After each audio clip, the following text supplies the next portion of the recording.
Fala, meus amores, como é que vocês estão? Espero que ótimos. E olha só, muitas pessoas me perguntam assim: Carol, como é que você faz para avaliar uma empresa? Como é que você faz para avaliar uma ação? E eu decidi fazer uma série, tá, gente? Hoje a gente vai apresentar alguns indicadores fundamentalistas. Lógico que eles têm uma série de indicadores, né? O balanço patrimonial da empresa, enfim. Mas a gente vai mostrar um pouquinho para vocês alguns indicadores e acompanhem, porque a gente também vai falar durante essa série outros indicadores para vocês ficarem atentos. Pessoal, eu uso muito um site que chama Fundamentos, tá? É só colocar aí no Google Fundamentos, e aqui a gente vai colocar o ticker da empresa.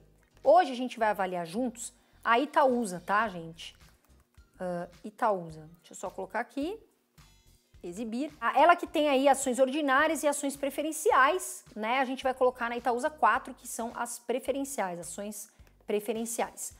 Lembrando, pessoal, para quem não sabe o que é a Itaúsa é uma holding que ela é dona de Banco Itaú, por exemplo, que é um banco muito consolidado, tá, gente? Fora Duratex, Alpargatas, enfim. Abrimos aqui o site Fundamentos e o que a gente vê aqui já de cara, né? A cotação dela hoje, 9,54, tá, gente? Aí a gente vê que ela é uma empresa aí do setor financeiros, que é do subsetor bancos que é normalmente aí é de setor perene e sofre menos durante crises, né? Por exemplo, agora que a gente está enfrentando uma crise. O que eu vou ver aqui quando eu vejo valor de mercado? Como é que eu sei esse valor de mercado?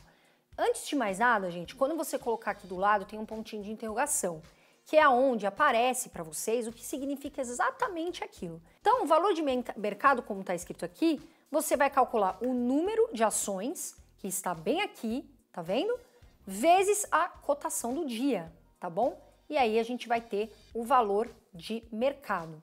Aí, pessoal, agora a gente vai ver o quê? O patrimônio líquido da empresa. O que significa o patrimônio líquido, tá? É os ativos que aquela empresa tem, menos os passivos, né? Dívidas, enfim, gastos, todas as dívidas que aquela empresa tem.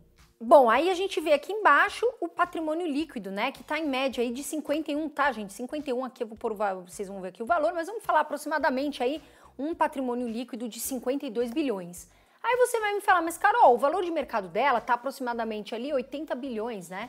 E ela tem um patrimônio líquido de 52 aproximadamente. O que isso quer dizer? Significa que o valor dela, o patrimônio líquido dela é menor que o valor de mercado e as ações, né, que estão disponíveis aí para negociação estão um pouco caras. Mas Carol, como assim estão caras? E aí a gente vai entrar em outro indicador para vocês entenderem melhor. Mas o que eu quero dizer para vocês? Que o mercado avalia essa empresa como mais cara do que ela de fato tem de patrimônio líquido, tá bom, pessoal? Quando você for fazer comparação, lembre-se, sempre comparar empresas do mesmo setor, tá, gente?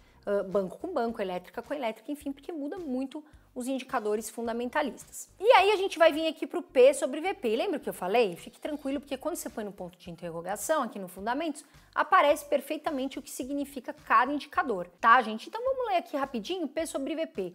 Preço da ação dividido pelo valor patrimonial por ação.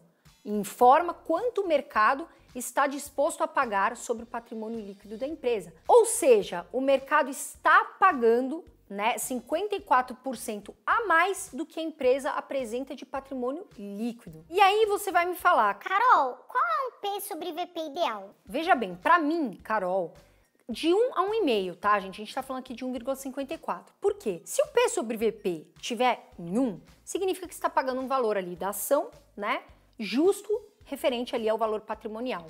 Se tiver esse P sobre VP alto, né, significa que você está pagando caro, tá? Na ação. E se tiver abaixo, como a gente está vendo agora, né, PVP de empresas boas, abaixo de 1, significa que você está pagando barato na ação em relação ao valor patrimonial. Aí você vai me falar, Carol, mas significa então que a empresa que tem um P sobre VP alto é ruim?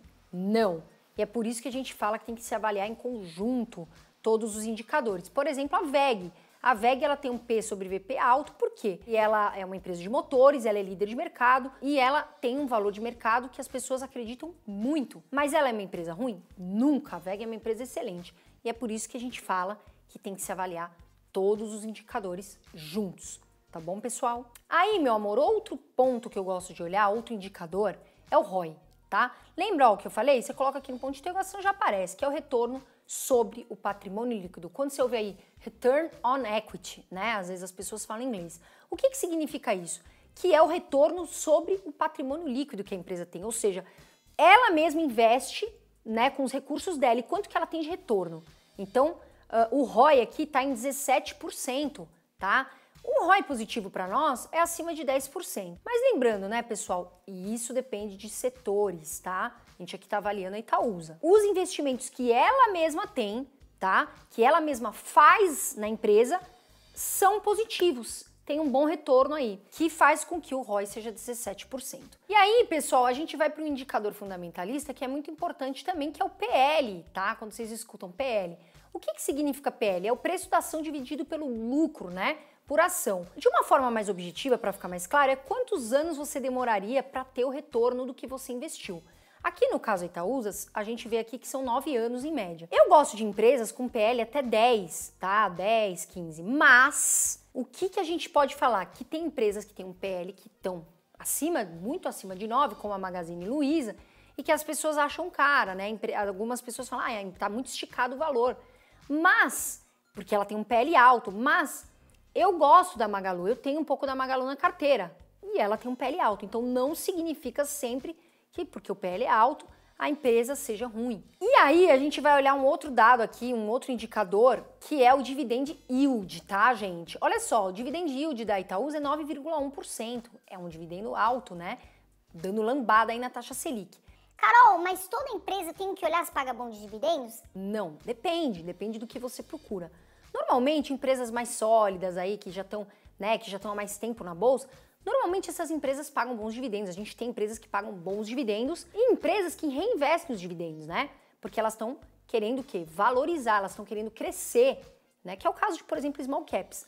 Então, gente, às vezes a empresa, que small caps são empresas menores, com um valor patrimonial menor, mas que tem chance de crescer. Então, gente, depende muito do que você está buscando, tá bom? Por isso que tem que avaliar num conjunto. Então é isso, gente. Acho que hoje a gente falou bastante aqui, alguns indicadores para vocês importantes. A gente tem um Telegram que a gente inclusive faz avaliação de ações, avaliação de fundos imobiliários. A gente tem um Telegram com conteúdos exclusivos, podcasts para vocês.